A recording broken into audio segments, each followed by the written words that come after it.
You're listening to Skeptoid. I'm Brian Dunning from Skeptoid.com. The biggest, the oldest, and the baddest. Yes, I know the correct grammar is worst, but when you're talking about a creature that's bad, worst just doesn't have the right pizzazz. What's good enough for Leroy Brown is good enough for the plants and animals best able to kill us. Today we're going to look at the baddest of the bad plants and animals out there, as well as the biggest of the big and the oldest of the old. More importantly, we're also going to study how we know and how we differentiate. The process of learning is almost always just as exciting as the conclusion. Word of warning, there's a lot of incorrect information about this subject on the internet. If you're going to double-check any of these, or look for examples that are bigger, older, or badder, be very careful and double or triple check your sources. I did my fallible best to verify all of these and had to exclude unverified claims from virtually every category. The biggest. And by biggest, do we mean the tallest, longest, or most massive?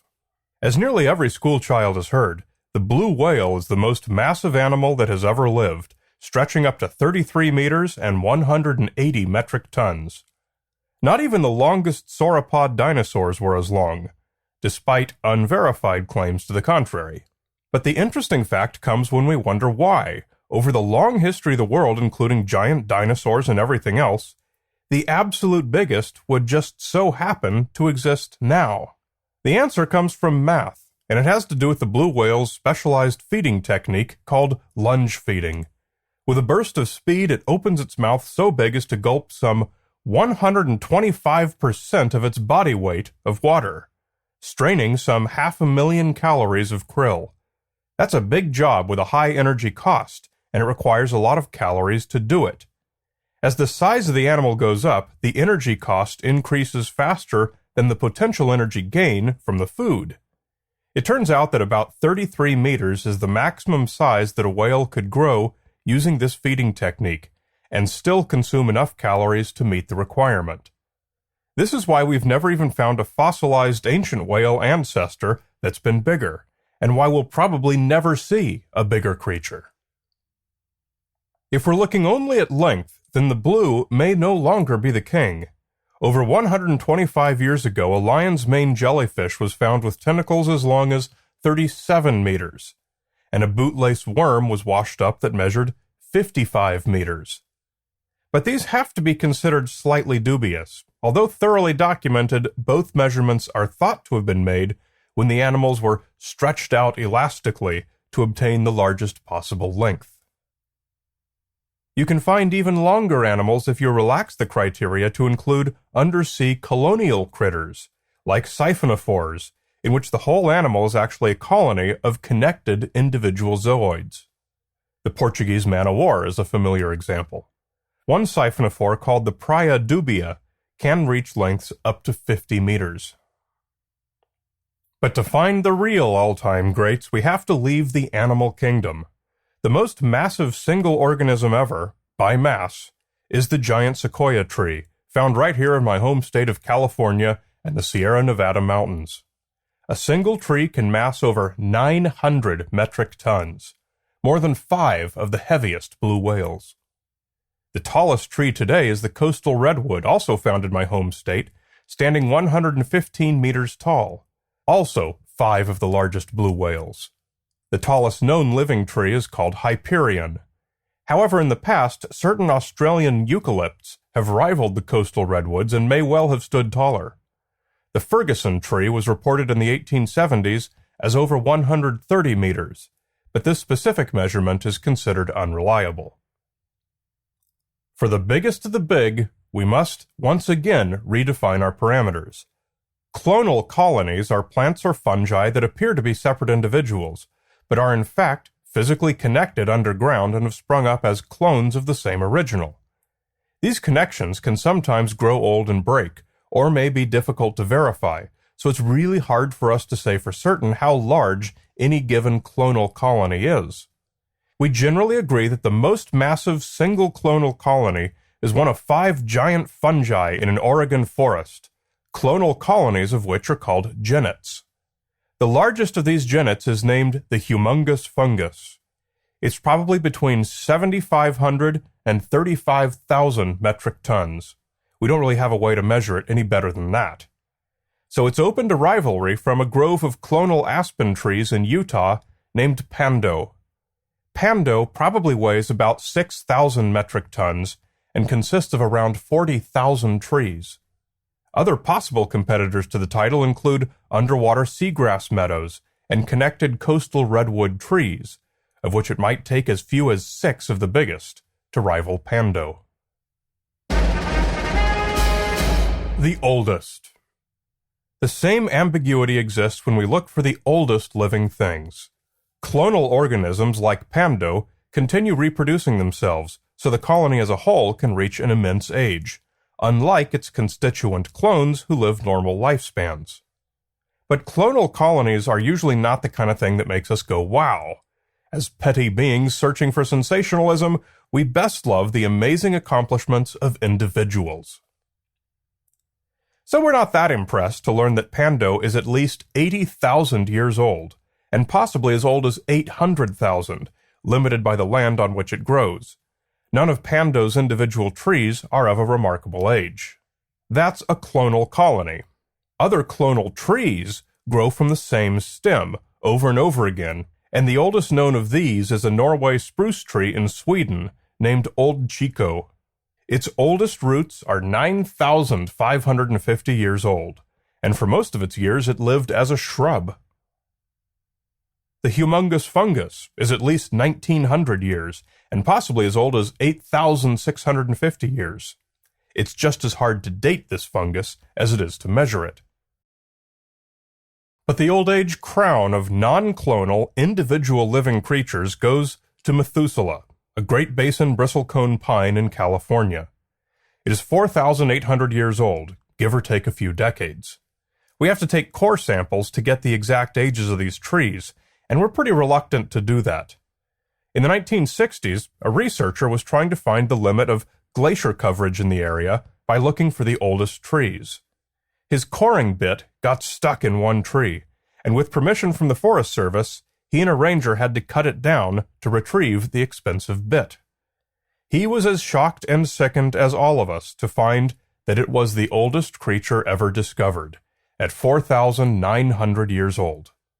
It was posthumously named Prometheus. But what about good old vertebrate animals, familiar creatures like us that run around and do things? Despite intense competition from koi and whales, the oldest ever was a giant tortoise named Adwaita, who died in a zoo in India, age 255 years old. But we must admit being most impressed by the small number of species that are actually immortal. There are a number of sea creatures, such as the immortal jellyfish, whose mortality rate does not increase with age.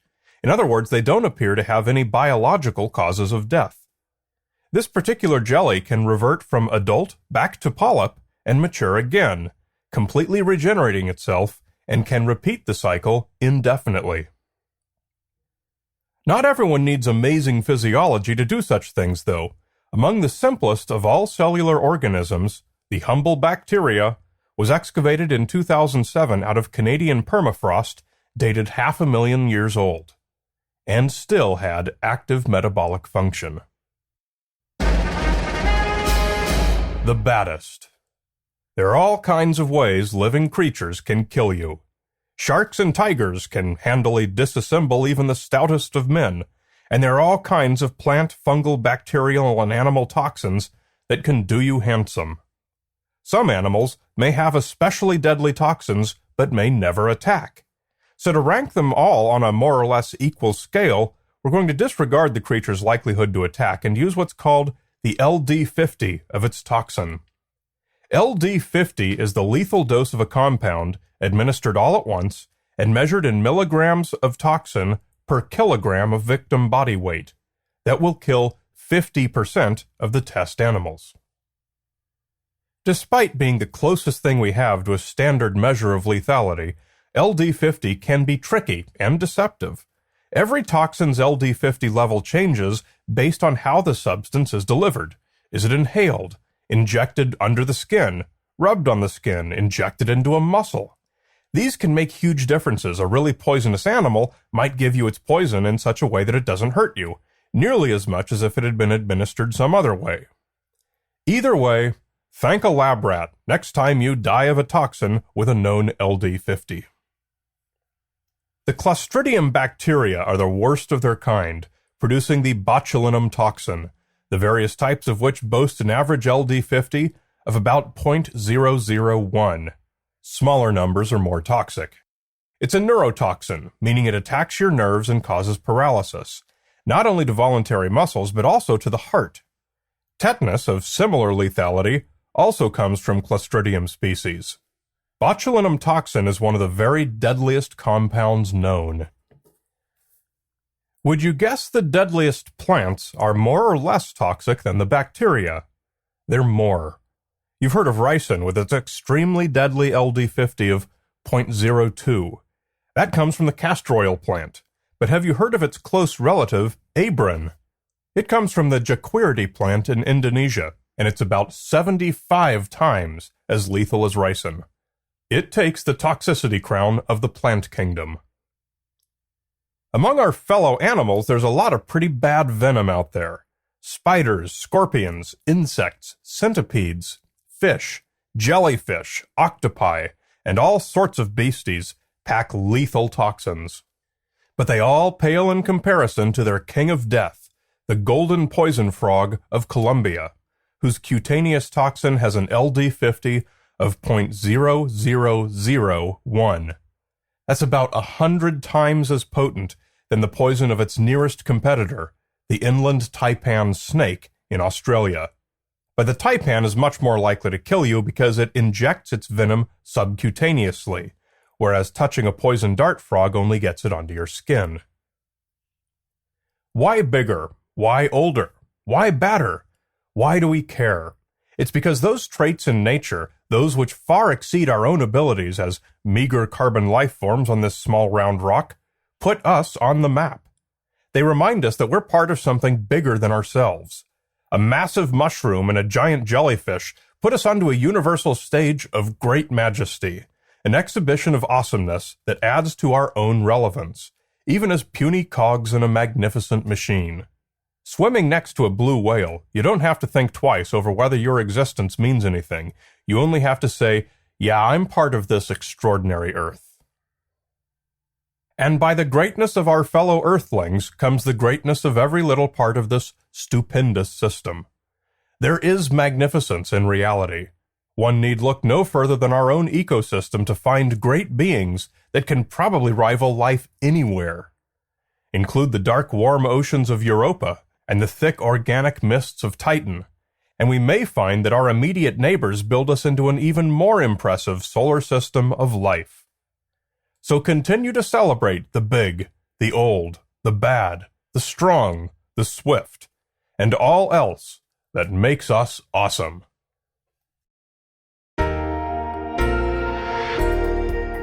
Want more? If you use Twitter, follow me at Brian Dunning to get the Daily Skeptoid and much more. You're listening to Skeptoid, a listener-supported program. I'm Brian Dunning from Skeptoid.com.